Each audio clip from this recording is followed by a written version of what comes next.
आज की हमारी वीडियो का विषय है 16 संस्कार। हम किसी भी पेपर की तैयारी करें, नॉर्मल सी बात है, उसमें वो कहते हैं कि हमें संस्कृत का सामान्य ज्ञान होना चाहिए या सामान्य अध्ययन होना चाहिए। सामान्य अध्ययन में हमारे 16 संस्कार आते हैं जो कि भारतीय संस्कृति का एक हिस्सा है। तो बस आज की हमारी वीडियो का विषय है हमारे जो भारतीय संस्कृति के अंतर्गत आने वाले 16 संस्कार हैं, उनका सामान्य परिचय और अंत में उनके कुछ वस्तुनिष्ठ प्रश्न जो आपके लिए अत्यधिक महत्वपूर्ण होंगे। अगर आपको वीडियो पसंद आए तो लाइक करना ना भूलें। तो अपनी वीडियो हम शुरू करते हैं। संस्कारों की संख्या हमारे यहाँ पर 16 मानी गई है। अगर देखिए अगर एक क्वेश्चन आए कि संस्कृत में नहीं या फिर एक नॉर्मल सा क्वेश्चन कि हमारे यहाँ संस्कारों की संख्या कितनी है, तो हमारे संस्कार 16 हैं। जो विद्वान हैं उनमें कुछ मतभेद भी है, बट जो नॉर्मली मानी जाती है वो 16 ही मानी जाती है। अगर क्वेश्चन पूछा जाए तो आपको उस पर 16 ही टिक करना है, जिसमें से हमारे पहला संस्कारों के नाम पूछे जाते हैं कि इनमें से कौन सा संस्कार है या यहाँ पर कौन सा संस्कार नहीं है। पहला संस्कार है गर्भधान संस्कार, दूसरा पुंसवन, तीसरा है सीमंतोन्नयन, चौथा है जातकर्म, पांचवा नामकरण, छठा निष्क्रमण, सातवां है अन्नप्राशन, आठवां चूड़ाकर्म, नौवां कर्णभेद, 10वां उपनयन, 11वां वेदारंभ, 12वां समावर्तन, 13वां विवाह, 14 वानप्रस्थ, 15वां संन्यास और अंतिम अंत्येष्टि। ये देखिए, आप देख सकते हैं एक बार, अंतिम जो है वो है अंत्येष्टि संस्कार। तो इस प्रकार यह सब थे हमारे 16 संस्कार कि अगर संस्कार का नाम पूछ लिया जाए तो यह सब हमारे 16 संस्कार हैं। अब हम इनका सामान्य परिचय देखते हैं कि सामान्य परिचय किस प्रकार है। यहाँ से हम अपना 16 संस्कारों का सामान्य परिचय देखते हैं। सबसे पहला था हमारा गर्भाधान संस्कार। यह क्या है? यह संस्कार विवाह के बाद चौथी रात में होता है। दूसरा है हमारा पुंसवन। यह संस्कार गर्भ के तीसरे महीने में पुष्प नक्षत्र में होता है। जो तीसरा संस्कार है वह है हमारा सीमंतोन्नयन। यह संस्कार गर्भधान के चौथे मास में होता है। चौथा है हमारा जातकर्म। यह संस्कार पुत्र उत्पत्ति के लिए होता है। अब आप सोचेंगे कि इस पर क्वेश्चन कैसे आएंगे। इस पर क्वेश्चन ऐसे आ सकते हैं कि वह संस्कार कौन सा है जो पुत्र उत्पत्ति के बाद होता है। तो हमारे और ऑप्शन हो सकते हैं गर्भधान, पुंसवन, सीमंतोन्नयन या जातकर्म। तो आप इस पर जो टिक करेंगे वो कौन सा होगा? हमारा जातकर्म संस्कार वह है जो पुत्र उत्पत्ति के बाद होता है। अब आता है हमारा पांचवा संस्कार। 4 संस्कार हम देख चुके हैं, पांचवा है हमारा नामकरण। नामकरण क्या है? यह संस्कार जन्म के 11वें दिन पर होता है। निष्क्रमण यह संस्कार जन्म के चौथे माह में होता है। अन्नप्राशन, जब बालक का पहला दांत निकल जाता है तब यह संस्कार किया जाता है। चूड़ाकर्म, जन्म के पहले तथा तीसरे वर्ष में किया जाता है। कौन सा? चूड़ाकर्म। कर्णभेद संस्कार कौन सा है? कानों में कुंडल धारण करने के लिए यह संस्कार किया जाता है। उपनयन, क्या किया जाता है? उपनयन संस्कार बालक को यज्ञोपवीत पहनाने के लिए। उपनयन संस्कार यदि आ जाए कि हमारा अध्ययन से कौन सा संस्कार संबंधित है तो वो है हमारा उपनयन। जब बच्चे को शिक्षा के लिए गुरुकुल में भेजा जाता था या ऋषियों के पास भेजा जाता था तो उसका यज्ञोपवीत संस्कार भी कहते हैं उपनयन संस्कार को। एक मेन इंपॉर्टेंट सा है कि यज्ञोपवीत संस्कार किसे कहते हैं, तो वो हमारा उपनयन संस्कार होता है। तो हमारा जो विद्यारंभ करने का संस्कार है वो कौन सा है? यज्ञोपवीत संस्कार या फिर उपनयन संस्कार। 11वां है हमारा वेदारंभ। उपनयन संस्कार के बाद वेद का पढ़ना आरंभ होता है। जब हमारा उपनयन संस्कार हो जाता है तब हमारा वेदारंभ स्टार्ट होता है। समावर्तन, यह संस्कार 25 वर्ष की आयु में वेद पाठ समाप्त होने पर किया जाता है। अर्थात जब हमारी विद्या समाप्त हो जाती है, विद्या समाप्त होने से तात्पर्य जब हम विद्या ग्रहण कर रहे थे, अब हम सारी विद्या ग्रहण कर चुके हैं, तब हमारा 25 वर्ष की आयु में कौन सा होता है? समावर्तन संस्कार। 13 है हमारा, 13वां जो संस्कार है वह है हमारा विवाह गृहस्थ आश्रम में प्रवेश करने हेतु कौन सा संस्कार किया जाता था? विवाह संस्कार किया जाता था। हमारा 14वां है, जो 14वां संस्कार है वह किस प्रकार है? 14वां है हमारा वानप्रस्थ। यह जो हमारा संस्कार है वो 25 वर्ष की आयु में गृह त्याग के लिए किया जाता है। गृह त्याग कब होता है? जैसे कि हमने 4 आश्रम पढ़े होंगे, जो 4 आश्रम में हमारा कौन सा आता है? वानप्रस्थ जब हम अपनी गृह को त्याग करके वन में प्रस्थान करते हैं वो होता है हमारा वानप्रस्थ। 15वां होता है हमारा संन्यास। यह संस्कार 75 वर्ष की अवस्था में मोक्ष प्राप्ति के लिए किया जाता है। अर्थात अभी तक तो हमने सिर्फ गृह त्यागा था और हम उसमें वन में चले गए थे, परंतु अब क्या होगा? हम सब कुछ त्याग कर किस में लग जाते हैं? अपनी मोक्ष प्राप्ति के लिए योग साधना में लग जाते हैं, तो वो हमारा होता है संन्यास। उसके बाद आता है हमारा अंत्येष्टि संस्कार। यह संस्कार मृत्यु के बाद भी होता है। इन संस्कारों में ये भी क्वेश्चन पूछा जाता है कि वर्तमान समय में कौन सा संस्कार है जो अब भी किया जा रहा है, तो वो उनमें से आपको कुछ ऐसे संस्कार दे देंगे और उनमें एक संस्कार वो शायद अंत्येष्टि दे दें। आज भी हमें पता है हमारे यहाँ पे जो मृत्यु के बाद, जिसको हम कहते हैं मृत्यु के बाद जो तेहरी होती है, वो हमारी क्या कहलाती है, अंत्येष्टि। या फिर जैसे विवाह संस्कार आज भी प्रचलित है हिंदुओं में, उसकी या फिर वो दे सकते हैं कर्णभेद को बिल्कुल संस्कारों के अनुसार नहीं किया जाता, मंत्र पूजा के अनुसार, बट स्टिल एक कर्णभेद हमारा है जो कि चल रहा है।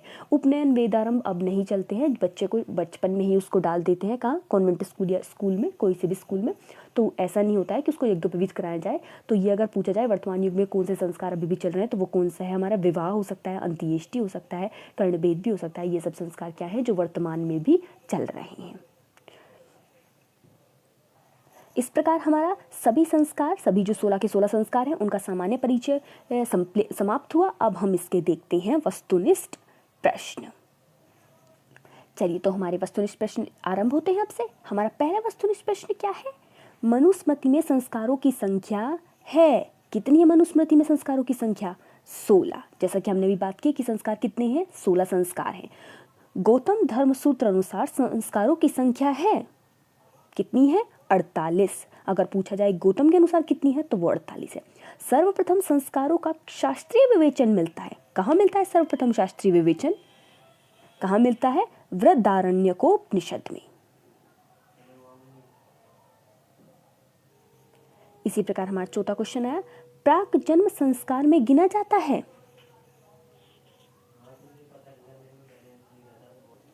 गर्भाधान संस्कार।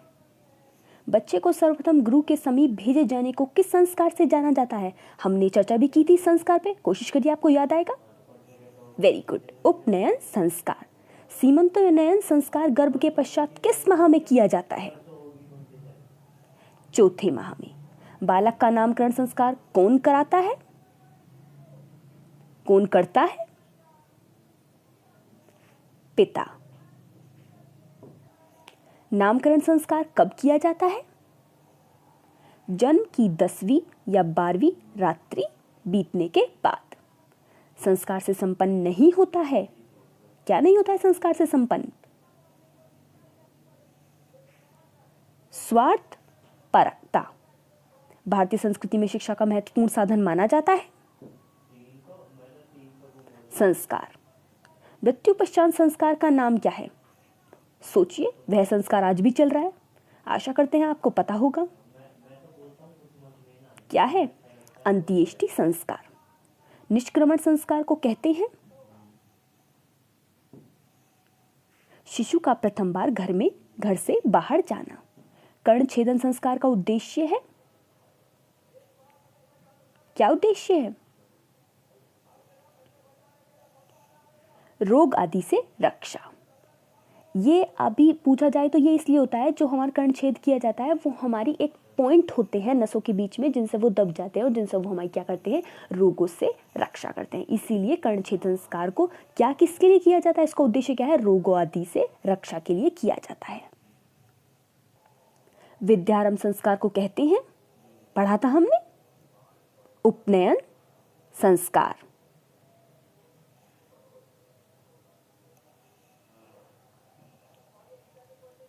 कई जगह हम पट्टी पूजन भी कह सकते हैं, बट अगर देखा जाए तो जब हमारा विद्यारंभ होता है तो उसको क्या कहते हैं हम, उपनयन संस्कार। इनमें से विद्यार्थी जीवन के अंत का सूचक है, विद्यार्थी जीवन अंत होगा जहां पर, उसको क्या कहेंगे हम, समावर्तन। किस संस्कार के माध्यम से व्यक्ति गृहस्थ आश्रम में प्रवेश करता है, किससे करता है, विवाह संस्कार से। किस संस्कार में सप्तपदी का महत्व होता है, विवाह संस्कार में। सप्तपदी का मतलब है जो हम 7 फेरे लेते हैं, वो वाला है हमारा सप्तपदी का महत्व, किसमें है, विवाह संस्कार में। अंत्येष्टि संस्कार को संपन्न करता है, नॉर्मली सबको पता है, मृतक का पुत्र। 16 संस्कार में किसे अशुभ माना जाता है, विवाह को भी नहीं माना जाएगा, उपनयन को भी नहीं, समावर्तन को भी नहीं, अंत्येष्टि को क्या माना जाएगा, अशुभ माना जाता है। जन्म के पूर्व के संस्कारों में गिना जाता है? पूर्व के संस्कार हैं जो हमारे, उनमें क्या गिना जाता है? पुंसवन, जो कि क्या होता है? जन्म के पूर्व होता है हमारा। विवाह के समय वर और वधू की आयु मानी गई है। वर की 21 और वधू की 18 वर्ष। शिशु का अन्नप्राशन संस्कार कब किया जाता है? जन्म के 6ठे माह में। क्षत्रिय का उपनयन संस्कार कब तक देना चाहिए? 22वें वर्ष तक। निष्क्रमण संस्कार कब किया जाता है? कब किया जाता है निष्क्रमण संस्कार? जन्म के 4थे माह में। शिशु का चूड़ाकर्म संस्कार किया जाता है प्रथम वर्ष के अंत में अथवा तृतीय वर्ष की समाप्ति से पूर्व। शिशु का कर्णभेद संस्कार किया जाता है 3रे या 5वें वर्ष में। वैश्य का उपनयन संस्कार कब तक करना चाहिए? 24वें वर्ष तक। कब तक? 24वें वर्ष तक। ब्राह्मण का उपनयन संस्कार कब तक करना चाहिए? 16वें वर्ष में। शिशु का वेदारंभ संस्कार कब होना चाहिए? उपनयन के 1 वर्ष बाद। पहले हम उपनयन करा देंगे, उसके 1 वर्ष बाद। उपनयन क्या था? यज्ञोपवीत धारण करना, जिसको हम यज्ञोपवीत संस्कार भी कहते हैं। यज्ञोपवीत धारण करने के 1 वर्ष बाद हम क्या करते हैं? वेद आरंभ करते हैं। वेदारंभ का मतलब है वेद का ज्ञान आरंभ करना। तो वो हमारा संस्कार कहाँ से चलेगा? वेदारंभ करना। आशा करते हैं आपने सभी क्वेश्चंस के आंसर उचित दिए होंगे। कुछ कैसे होंगे जो आपको नहीं आए होंगे, बट आप देखकर आपको आ जाएंगे। आपकी परीक्षा के लिए आपको बहुत बहुत शुभकामनाएं। यदि आपको वीडियो पसंद आई हो और अगर ऐसी ही वीडियो आप देखना चाहते हैं अपनी परीक्षा से रिलेटेड, तो हमारे चैनल को सब्सक्राइब करना ना भूलें। Thank you so much. Have a good day. Take care of yourself.